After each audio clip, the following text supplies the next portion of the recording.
What's up, everybody? It's Dr. Jade Teta here, and today the question is, what is the deal with this belly that has come along with menopause?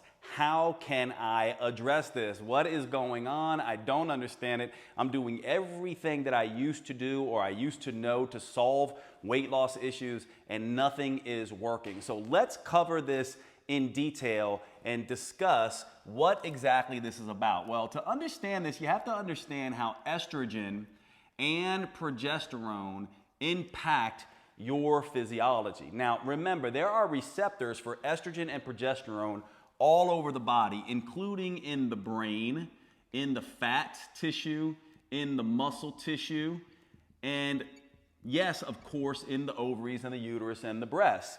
What's interesting about this is these things can impact other hormones. Hormones especially like cortisol and insulin. Now here's the thing that you need to understand about weight loss and fat gain, and especially fat in particular areas like the belly. In order to lose fat, you need two things. You absolutely require a calorie deficit. You have to take in less energy.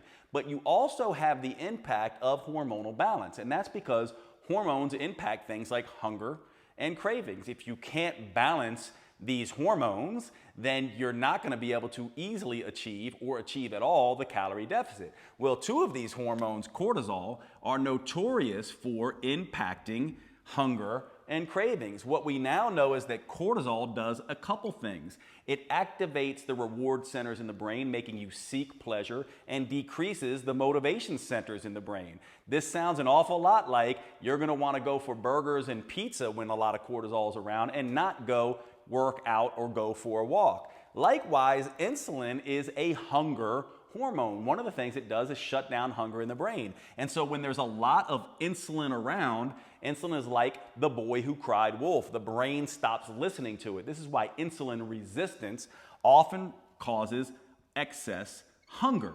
And so you can see that estrogen and progesterone are directly impacting things like cortisol and insulin, which are then impacting things like hunger and cravings, and then adjusting the calorie intake in particular. Insulin and cortisol have another nasty effect, and that is when they're around, when they're socializing together, they seem to cause a lot of fat gain around the middle. We know that when estrogen is around, it creates this beautiful hourglass shape on a woman. It keeps fat from coming on to the belly, and so does progesterone. And part of the reason they do that is that both of these hormones together block the effects of cortisol to some degree. So at menopause, when these things begin to fall away and you no longer have this estrogen and progesterone there, some of the negative effects of stress in particular and very high carb diets in particular start to manifest when maybe they did not manifest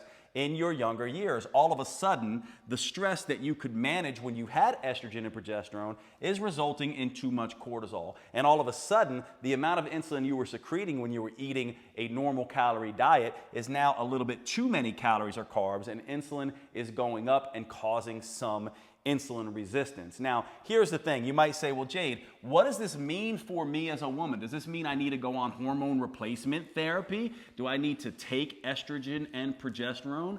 Not necessarily.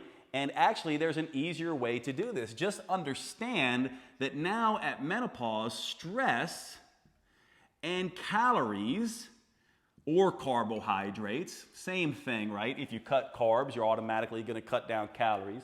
But the level of stress and calories or carbs that used to work well for you now need to be managed a little bit better, which means instead of excessive stressful exercise, long treadmill runs and interval training and all this kind of stuff, you want to move towards things that are very relaxing and restorative, like walking and Tai Chi and relaxing yoga and naps and longer time in bed and creative pursuits and hanging out in green settings and relaxing music and spa time and sex and physical affection and massage, all these things that relax you.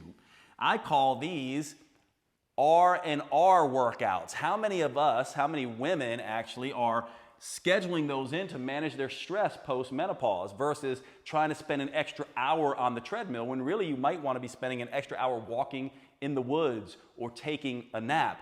That is a key component here. The other component here is realizing that the calories and carbohydrates in particular may need to be managed. One of the good moves that you can make is if you've been eating 1,500 calories or 2,000 calories, let's say, then maybe what you can do is either drop that 2,000 back a little bit or decrease the amount of carbohydrates that you have as a percent. So for example, if you've been eating 50% carbohydrates in your diet, maybe you move it back to only 40% or 30%.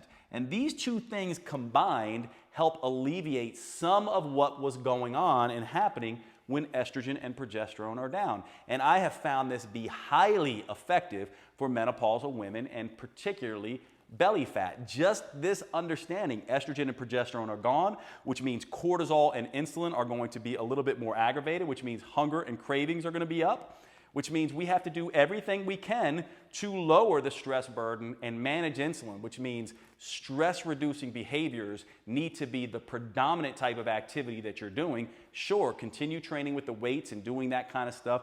Just don't make it the dominant. Move it to 3 times per week, 2 times a week, and really amplify these stress-reducing behaviors. And likewise, begin to realize that the amount of calories and carbohydrates you think are going to work for you are probably not, and you're going to need to do things to reduce this. Maybe carbohydrates for most women like you who are dealing with this menopausal belly fat will be the first move you make, but you have to kind of look at this balance of calories and carbohydrates because they're directly linked. If you lower calories, you lower carbs. If you lower carbs, you lower calories. And so that's one of the things that you need to do.